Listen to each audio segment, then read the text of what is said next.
Okay, time for a new video, and whether you are somebody new to my channel or you are returning to my channel to watch this video, it is greatly appreciated. As always, I'm filming this video in one go, therefore I apologise in advance if I stumble over my words going forwards, and indeed if the quality of this video is fairly poor as well. If there's any lag, anything like that at all, sadly it can't be helped, and hopefully it's not too much of an issue for you. This is yet another Eurovision related video here on my channel, specifically Junior Eurovision, because this week, at the time of recording this video, Junior Eurovision 2020 is scheduled to take place. A Junior Eurovision unlike any Junior Eurovision that has taken place before. I have the information in front of me just to make sure I don't forget anything. Consider this my preview of this year's event. And I apologise in advance, I really do, because chances are I will miss out some information accidentally, and I might get some things wrong, and my pronunciation might be a little bit all over the place. So apologies in advance for that. I'm just going to get straight into it, and at the end of this video I will give you my prediction for the results and my ranking of this year's songs as it stands at this moment in time, which is the 23rd of November. So, let me get into it then. This year's Junior Eurovision will be the 18th edition. Can you believe it? The 18th edition of Junior Eurovision. It's scheduled to take place in Poland for the second year running. That's the first time it's ever happened, where the same country is hosting JESC 2 years in a row. This time, though, in Warsaw at the TVP headquarters. That is the headquarters of the national broadcaster of Poland, and that is because this year there will be no crowd, and that is because of the global pandemic. I think it was always on the cards. I mean, I think around June, July time, when it became clear that cases weren't going down nearly as quickly as we would have liked, I think most Junior Eurovision fans would have said this year's Junior Eurovision is probably going to be sort of behind closed doors, and that's pretty much what we're going to get. The three hosts will be Ida Nowakowska, Małgorzata Tomaszewska and Rafał Brzozowski. My pronunciation not the best there. Ida was one of the co-hosts last year. She becomes the first person to co-host Junior Eurovision 2 years in a row. 12 countries will participate this weekend, the smallest number for many years. However, Germany have decided to join the party. So no countries are returning. Albania, Armenia, Australia, Ireland, Italy, North Macedonia, Portugal and Wales have all decided to take a year out, but I'm sure they will return next year. The theme of this year's contest is #MoveTheWorld. The performances will be held remotely. However, I do believe that some of the performances will be recorded in Warsaw. At least it does say so here. As a matter of fact, Malta, Poland, Serbia and Ukraine recorded their performances in Warsaw, but it does also seem that Spain and the Netherlands have done so as well. Certainly in the footage that I saw a little while ago it seems that way. Other participants recorded their performances from their home country. This will be the first time that the contest will be held remotely, with each artist performing from a television studio, most of them, from a television studio in their country of origin. To give smoothness and confidence to the competition, the 12 participating broadcasters committed themselves to giving equal conditions to each of the participants, using a similar scenario and the same technical resources. The opening ceremony has already happened, I believe, but the intimal acts and voting will be broadcast live from Warsaw. So it's going to be a very strange show. The whole thing will be streamed online, and I don't know, maybe it's not going to feel as exciting. Certainly, the show is aimed at people considerably younger than me, but I do tune in every year, I do watch it online every year, and obviously I make videos like this. But this time around, I just really can't get into it as much as I perhaps usually would. Let me know your thoughts on that, and I think it's because it's just going to feel very stripped back. You know, no crowd, pre-recorded performances. Alas. The voting system's the same, 50% online voting, 50% jury voting. The first phase of the online voting opens on the 27th of November and will shut 1 minute before the show starts on the 29th. The second phase of the online voting will take place during the live show and starts after the last performance. You'll have 15 minutes in which to cast your vote. International viewers apparently can vote for 3 countries. Viewers can also vote for their own country's song, which I've said before and I'll say it again. I think it's very unfair, and I think it means that some countries will obviously do better than others in that half of the votes.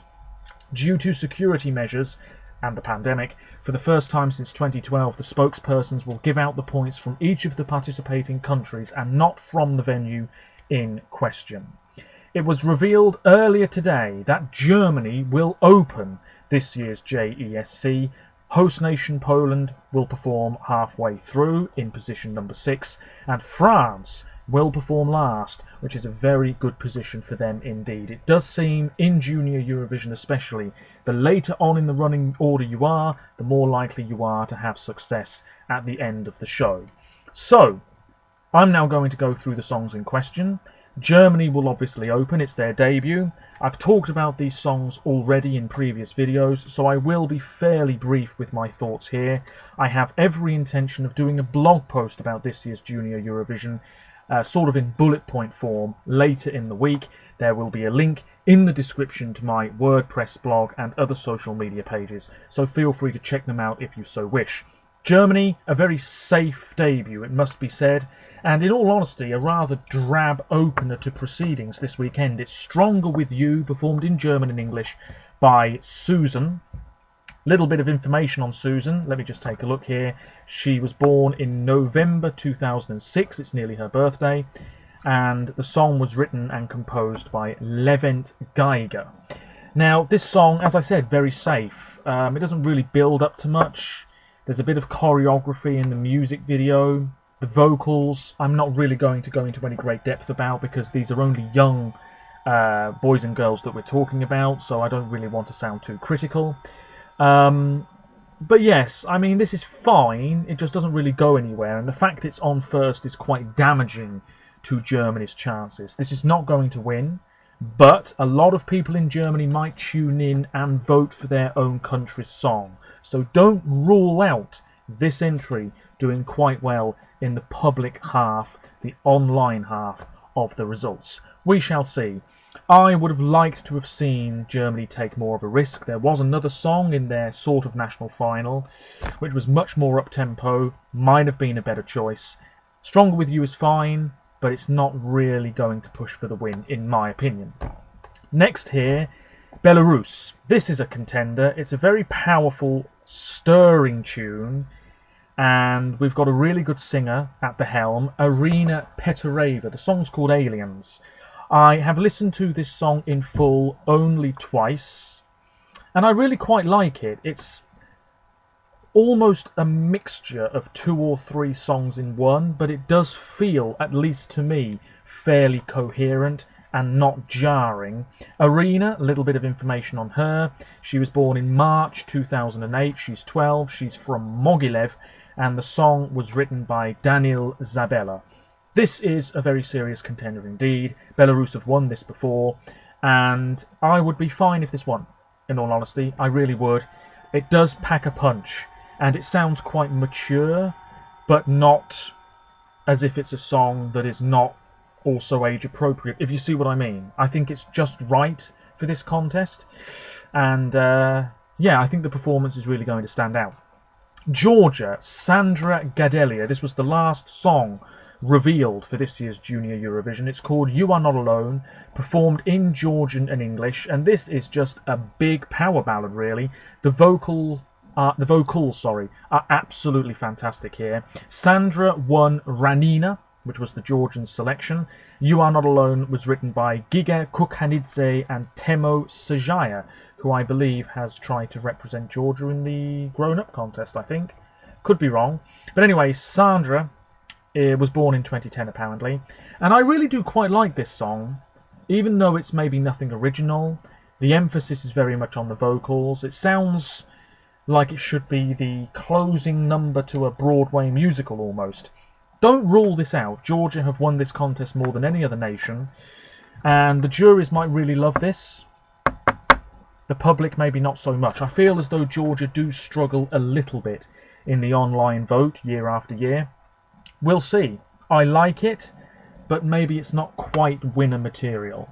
I haven't seen too many people online rank this as their number one, but then again, you can't just go off on that. Then we have Kazakhstan. This is also a contender. It's a very dreamy, again, almost West End musical sounding ballad. Karakat Bashanova performs Forever. This was the narrow winner in the Kazakh national final. It's performed in the Kazakh language and English. Karakat is hoping to follow in the footsteps of Danelia Tulashova, who of course was a finalist on America's Got Talent earlier this year. She's 12, born in March 2008, from Riskulov. The song was written by Ardak Yeluzis, Abulker Adam and Kamit Shangaliev. This is a slow burner. It's very atmospheric. I think the performance is really going to be quite impressive, and I really look forward to it. It's a song that's growing on me every time I hear it. It's not one of my big favourites, but I really do enjoy it, and I think we definitely can't rule out a Kazakh victory. I think they'll win sooner rather than later. They seem to have a really good batch of young singers coming through in their country. So yeah, that first win is coming. Junior Eurovision in Almaty, it could happen. We'll wait and see. Malta always do better with the juries than the public, and that goes for the grown-up contest as well. Now, this Maltese entry won their little national final. The revamped version is better. It's quite powerful. The vocals are quite nice. But is it really going to stand out that much? We do have a fair few samey songs this year. It's not the strongest crop, in my opinion. But Malta are represented by Chanel Monseigneur, and the song's called Chasing Sunsets. She was born in Mostar in Malta in January 2011, so she's 9 years old. Peterborg, Alejandro Spiteri Monseigneur, possibly her father maybe, don't know. Joe Roscoe and Emil Kalea Baylis wrote this entry. All I really remember about the music video, which I've seen only once, is that there's a balloon. That's all I really remember. The national final, if you want to call it that, performance was quite static, quite bland, but then again, it was going to be more stripped back this year anyway. The jurors will like it a little bit, but this might finish last with the public, and that's purely because who's really going to vote for this in big numbers? Not many. Then we have Poland, the host nation, song 6 this weekend, Ala Trach, with I'll Be Standing. Of course, Poland are looking to win this show for the 3rd year in a row. Last year comfortably won the online vote. This is a very decent song. It's quite up-tempo, again, quite powerful. I know I'm repeating myself here. Ala seems like quite a confident performer. She was on season 3 of The Voice Kids in Poland. She was born in March 2010. Gromi, who was one half of the act for Poland in the grown-up contest in Lisbon a few years ago, has written this along with Sara Kimiel Gromala. Apologies for the pronunciation there. Yeah, this has got a good beat. There's quite an energy to this performance. It really sort of gets you motivated. I do like it. Is it strong enough to win? I don't think so. But then again, if you can vote for your own country, Poland might just trounce the opposition once again. Let me know your thoughts. The Netherlands is next, Unity. I'll tell you now, this is my favourite of the year. I usually like the Dutch entries in the competition. Unity are a girl group, 4 members. They were 1 member down for the national final performance, which was at the Ahoy in Rotterdam, which would, of course, have hosted this year's grown-up contest had the pandemic not happened. Best Friends is the name of the song. It's absolutely age appropriate. It's very safe. It's charming. It's sweet. There's a bit of choreography, but it's not over the top. I have just seen some rehearsal footage of this performance, and they have gone once again with the doors on stage and the coloured outfits, every person standing out. The vocals don't seem too bad. They could be a little bit stronger, but let's not critique those too much. I'm sure they'll be absolutely sublime when we hear it / see it this weekend. I don't think it's going to win, but the Netherlands do quite well in the public / online half of the results. The juries might not be so keen on this. We'll see. It's in Dutch and English. I really like it. Naomi, Demi, Maud and Jada are the names of the musicians that make up Unity, and Robert Dom wrote this song. Robert Dorn, I do apologise, D-O-R-N. Anyway, Russia next. Now Russia, I don't want to say they've lost their way in Junior Eurovision, but certainly it's been a while since they were really considered strong favourites to win. Last year was their worst ever result, or rather their worst result to date in Junior Eurovision. This year, Sofia Fescova with My New Day performed in Russian and English, and I believe augmented reality will be used in this performance. And I think that's needed, because otherwise this wouldn't stand out too much. Might really struggle this. Sofia was born in September 2009, she's 11, and the song My New Day, Moy Novy Den in Russian. I quite like this. It's fairly uplifting, quite pleasant to listen to, but again it doesn't leave much of an impression.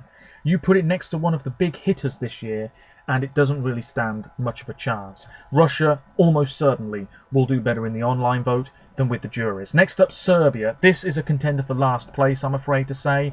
The heart-throb figure of this year's contest, if you want to use that term. Petar Aničić with Heartbeat, performed in Serbian and English. There's this sort of light Justin Bieber thing going on, if that's the right comparison to make. It's a sort of low-key pop number, doesn't stand out much at all. Vladimir Grajic, who co-wrote Molitva, the winning entry for Serbia all those years ago, has co-written this with Leontina Vukomanovic, Petar himself and Nemanja Filipovic. He was born in 2006, I think he might be the oldest competitor this year. We don't get many solo males in Junior Eurovision, but we do have another one, more on Ukraine in just a moment. I really have very little to say about this Serbian entry. It's just a song that's there, and I don't really know how they're going to stage it, and I don't think they're going to stage it in a way which makes this more memorable. If anything, it's perhaps the blandest entry this year. It has to be said. Moving on, Spain. This could be our winner. Now, Spain have won this before, never finished outside the top 4, which is remarkable. Now, I know that they took a lot of years away, but that's still very impressive. The song is Pa'lante, performed entirely in Spanish. It means move on, and it's performed by Solea Fernandez Moreno, who is from Seville. She's 9 years of age, born in June 2011. Bruno Valverde, Hajar Spihi and Cesar G. Ross wrote this song. It's a bop. It's a summery Latin bop, quite chart-friendly actually. If this was released by, I don't know, a really successful musician at the moment, I can't think of any, this would do well in the charts, absolutely. It would be a big hit all across Europe. Maybe Pa'lante might become a huge hit in Spain. I really don't know. Maybe it's already a huge hit in Spain. I have absolutely no idea. But this song, I've seen the rehearsal footage. The word Pa'lante in neon pink letters on the backdrop. There's a little podium with graffiti on it. There's choreography similar to the music video. Hopefully it will feel quite energetic, and hopefully Soleil will absolutely nail it, because this is perhaps the one to beat. And I'd love to see Spain win, and hopefully it will then give Spain the motivation to come back to the grown-up contest next year and absolutely smash it. Blas Canto, by the way, apparently is working on several songs as we speak. Anyway, Ukraine, Alexander Balabanov will perform Vidkrive, which means open up, in Ukrainian and English. There is a charming, old-school, jazzy lounge bar feel to this one. It's a very interesting sound. We don't often get songs like this. Vidkrive was written by Mikhailo Klimenko and Alexander Balabanov himself, and he is 14 years of age from Donetsk. I'm not a huge fan of this one. I thought there were much better contenders in the Ukrainian selection, but never mind. Last year Ukraine didn't do terribly well with Sofia Ivanko. This might also be in the bottom half, so we're talking like below 8th or 9th place. Some people really love this, some people really aren't that keen, and I have to say, I just can't get into this song very much at all. But it does have that classy feel about it, you know. He's quite a charismatic performer. And then France. Well, this is just so cute and so likeable. France seem to have Junior Eurovision nailed down. They know what they're doing. And it's the same with Spain. I don't know what they're doing in the grown-up contest, but they seem to be doing very well in the Junior edition year after year. Valentina will represent France and perform last in this year's final, a great slot in the running order. J'imagine is the name of the song, performed entirely in French. Valentina was born in Brittany. She's 11 years of age. She was on The Voice Kids. And there's not much else to say about that. She was part of Kids United, which was a musical group in France, which has been going since 2015. I don't know if she's still a member of it. It says she is here. And Carla as well, who... Oh, is that the Carla I'm thinking of? No. Anyway, I'm going off on a massive tangent there, but I didn't know that about Valentina. Anyway, she's really likeable. The song is very cute. Lots of la-la-las to fill space. But this song has a good beat, and it puts a smile on your face. It's quite infectious in a good way. And France definitely could win.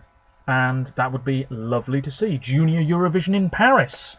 Why not? I'd love to see it. Anyway, that's it. My prediction now, ladies and gentlemen. Hopefully the quality of this video isn't too bad, and you're sticking with me. Feel free to leave your predictions in the comments below. This is highly unlikely to change now. My personal ranking of the songs probably will, certainly after this year's show, which I will watch online, all being well, this weekend. My ranking will no doubt change a little bit, but this is my prediction for the grand final. So going from bottom to top, I predict that last place, 12th, Serbia. I just don't see this getting many points at all, I'll be completely honest with you, and might do slightly better with the public than the juries. In 11th place, Ukraine. Yeah, I think this could be Ukraine's weakest ever result, or certainly one of their weakest results. Again, I just don't see enough votes for this. I'm not seeing enough people really love it. In 10th place, Malta. I think the jurors will save this from being in last place overall. I really think this is an alright song, but it doesn't stand out enough. In 9th place, Russia. Same deal. It's as simple as that. In 8th place, I have gone for Georgia. Now, I'm really not sure about this one because I think the juries might absolutely adore this song, and Georgia have history in Junior Eurovision. I didn't think Umzeo would win a few years ago. I didn't think it was in with a chance at all, and it won fairly comfortably. So what do I know? But Georgia, yeah, I'm really not sure about this one. I think it might do a lot better than I've predicted, but for now, I have predicted 8th place. 7th place, Germany. This feels about right for what is a very safe debut. Mid-table. Seems completely realistic to me. Then in 6th place, I have gone 1, 2, 3, 4, 5. Yes, 6th place. Again, I'm not sure about this one, but I've put Kazakhstan. I think this could really push for the win, but at the same time, I'm looking at these other nations, and I think they're in with a better chance. The performance could be really wonderful. In 5th place, the Netherlands. I'd love to see the Netherlands win, and then they would be holders of the grown-up contest and the junior edition. But I think they're going to come up short, which is a shame. In 4th place, I have gone for Belarus. Yes, we're getting into the big hitters now. I think it will be one of the remaining 4 countries that wins, absolutely, if it comes down to it. Belarus, yeah, this is a real contender. All depends on the running order draw. If they're in the second half, absolutely. If they're in the first half, then honestly, I might say, maybe not. All depends on that performance on the night, which of course is pre-recorded. But you know what I mean. In 3rd place, Poland. I do not think Poland will make it a hat-trick of victories. This song doesn't seem to be generating as much buzz as the previous 2 Polish winners, but certainly 3rd place is not to be sniffed at. It's a very credible host nation entry. That leaves 2 countries In second place, I have plumped for France. I think France might suffer in the public half of the results, mainly because I can see Poland winning the online vote, or certainly coming close. I've actually predicted Poland to finish second in the online vote this year, and France in third. So because of that, that might mean that puts the kibosh on France getting their first Junior Eurovision victory, which means, of course, and I think a lot of people would agree with me here, I have predicted Spain to win this year's Junior Eurovision Song Contest. Maybe not by a huge margin, but Palante for me is the song to beat. It feels current, it's up-tempo, it's fun, we've got an engaging performer front and centre, the performance looks as though it's going to be pretty strong, bit of choreography, nothing over the top, exactly as you would want it to be, ideally. I think Spain should feel very content with this entry. Marte, last year, brilliant entry, probably should have pushed even harder for the win. But this year, in what is a slightly weaker field, Palante definitely top 3 and might win. That's what I'm predicting. Let me know your thoughts in the comments below. So as for the split results, I believe Belarus will win the jury vote, with Spain second and then going down, France, Kazakhstan, Poland, Netherlands, Georgia, Malta, Germany, Russia, Ukraine and Serbia. And then in the public online vote, Spain to win it, with Poland second, France, the Netherlands, Belarus, Kazakhstan, Germany, Russia, Ukraine, Georgia, Serbia, and Malta last, I'm afraid to say. In terms of the exact running order, we will know that in the coming days. The remaining places in the running order are going to be determined by the producers of this year's show. If you're in one of the participating countries, you'll be able to watch it on TV. As I'm here in England, I will watch it online, all being well. And that's it, ladies and gentlemen, my preview / prediction for this year's upcoming Junior Eurovision Song Contest. A show which will feel very strange and very different, and I don't know how they're going to do it when the winner's announced. I imagine they'll have live links to all of the participating countries, and we'll see the artists' faces in a studio somewhere, celebrating or commiserating or whatever it is. We shall see. Anyway, hopefully next year everything will be back to normal. Oh dear, excuse me. And with the grown-up contest in the Netherlands next year as well, hopefully we will have everything back to normal as well. I'm hopeful, but we'll see. Until next time, thank you very much for watching. Apologies if the quality wasn't that great. Let me know your thoughts in the comments below, and check out my other social media pages in the description below as well. Until next time, take care of yourselves. Apologies if I've pronounced things wrong or missed important information out. Alas. Bye for now. Take care.